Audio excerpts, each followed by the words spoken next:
After finally unlocking the powers of her birthright, Princess Zelda takes to the battlefields of Hyrule Warriors Age of Calamity with an all-new weapon, her luminescent Bow of Light. Incorporating just as much holy power as well as actual arrows, this new playstyle can be one of the most complicated ones in the game, but it is also one of the most powerful. Let's float on in and find out everything it can do.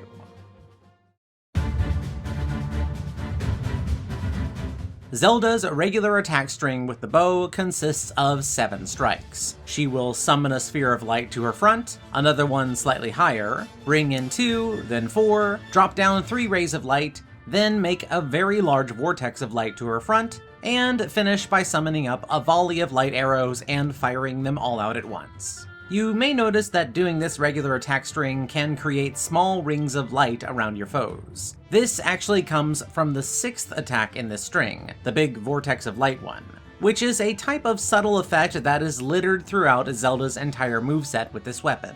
This ring on your foes lasts for a very long time, and what it does is make your enemy take more damage from your bow and arrow attacks, about 50% more in fact.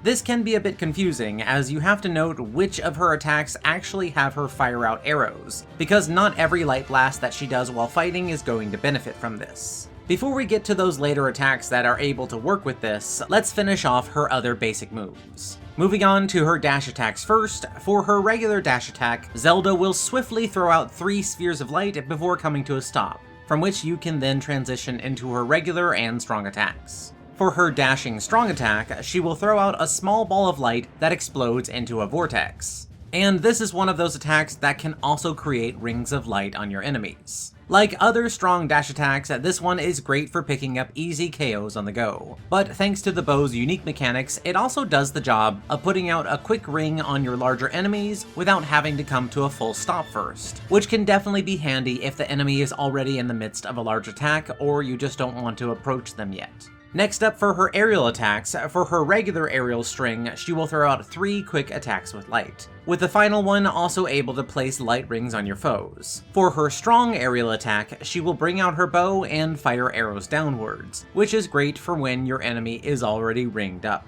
Let's finish by covering her Sheikah Slate runes. Starting with her Stasis rune, Zelda will time lock the enemies in front of her and then enter a canned animation, where if you mash X, she will start to summon in lots of arrows. And if you hit X or wait enough time, she will fire them all off in front of her. Just like with Daruk, Zelda is completely unable to dodge cancel out of this animation, which is usually a big problem for characters in this game. Stasis runes are best used for catching enemies' weak point gauges while they're out, and then canceling out of whatever terrible canned animation they have, and using whatever attacks that are actually effective at breaking those weak points in a hurry. While not having this option hurt Daruk's playstyle quite a bit, when it comes to Zelda, this really isn't an issue, because, I guess by coincidence, this canned animation is probably the best one that goes along with a stasis attack in the entire game. If you are able to set this up with a light ring before you even do it, this attack can pretty easily break up entire weak point gauges if you mash X enough. Next up, let's jump to her Cryonis rune, which will have her quickly create 4 blocks of ice in front of her, and then blast them all away with a beam of light from her hand. Keep in mind that if you would rather just keep the ice out, you will need to very quickly dodge cancel out of this before she blasts them away.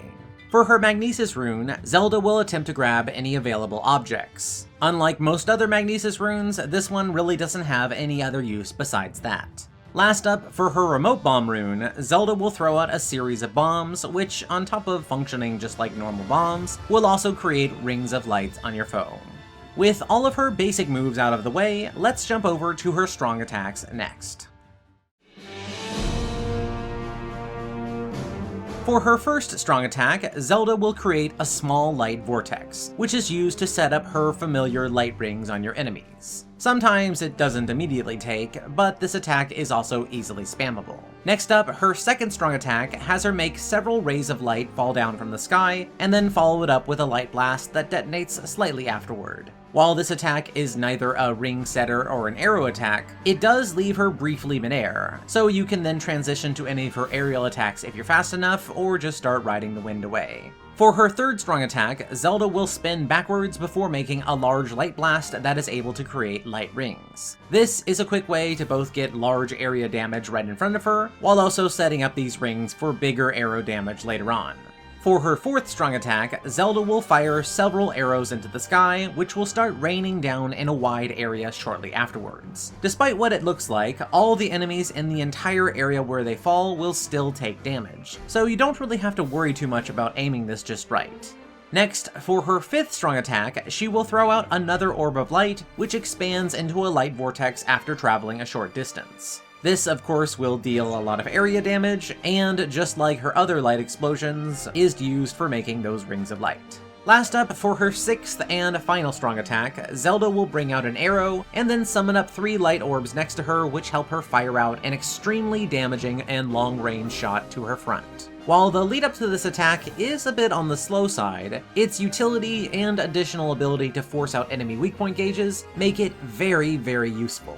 One thing to note is that timing with this move is definitely important, as it can do a lot of work if you use it in anticipation of how your opponent is going to move, and not try to just throw it out when your enemy is right up in front of you, as you will very often simply get knocked out of the animation.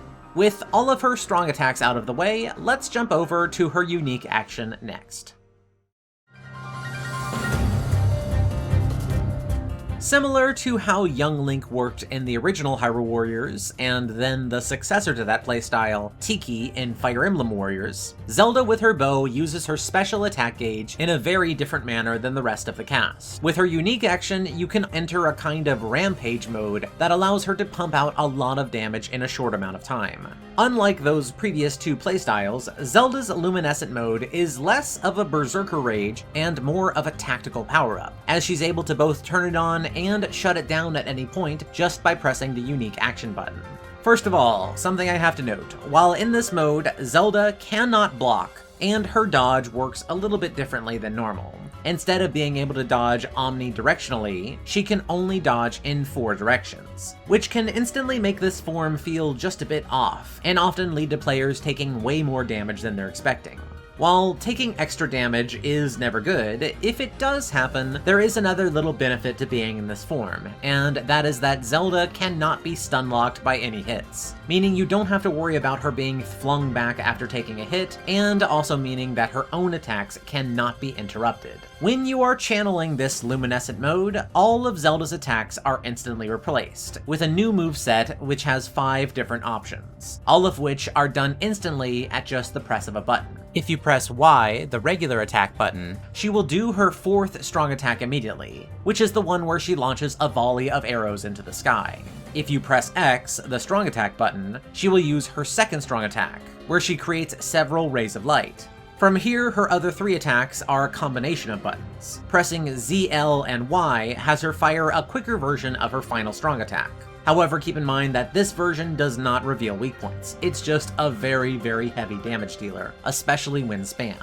If you press Z, L, and X, she will do her 5th strong attack, which is the one where she throws out an orb of light that expands into a vortex after a short distance. Last up, if you press Z, L, and B, the dodge button, she will do her 3rd strong attack, which is where she creates another large light blast that can create light rings. Zelda's luminescent mechanic definitely takes a little bit of getting used to, especially if, like myself, you're coming from young Link and Tiki. She really doesn't function the same way, and you don't have to be so concerned about getting the most out of it when you activate it. Remember that you can always turn it off again, and then wait to use it until a more opportune moment. Well, with all of her moves out of the way, let's jump over to her weapons and recommended weapon build next.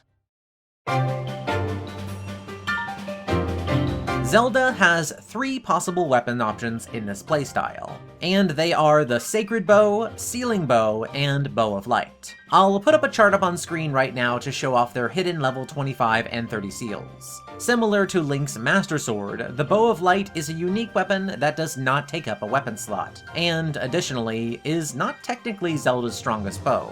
Her 2nd weapon, the Sealing Bow, is actually able to edge it out in damage by about 4 attack power if you build a top power and top quality one. However, 4 attack damage is really not that much of a difference, especially compared to how much stronger some of Link's other weapons edge out the Master Sword. So I don't feel that the Bow of Light needs the caveat of it mainly being best used on maps that are filled with Guardians and Malice enemies. Honestly, it just is her best weapon here, and so I'm going to be focusing on it for my weapon build recommendation. With 1 square-shaped seal and a hexagonal seal already, we're going to want to pick 3 more of one of these seal shapes and 1 of the other in order to get the best possible attack bonus of plus 20. Like with most other characters, Zelda benefits from increasing how fast she can cycle through attacks, whether these are in base form or luminescent form. And so I definitely recommend adding in 3 more attack speed seals if you can, and then you can pick from any of the mainly support-based hexagonal seals that you prefer.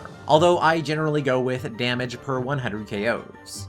And just like that, we have the Bow of Light. Let's put everything together to see where it ends up.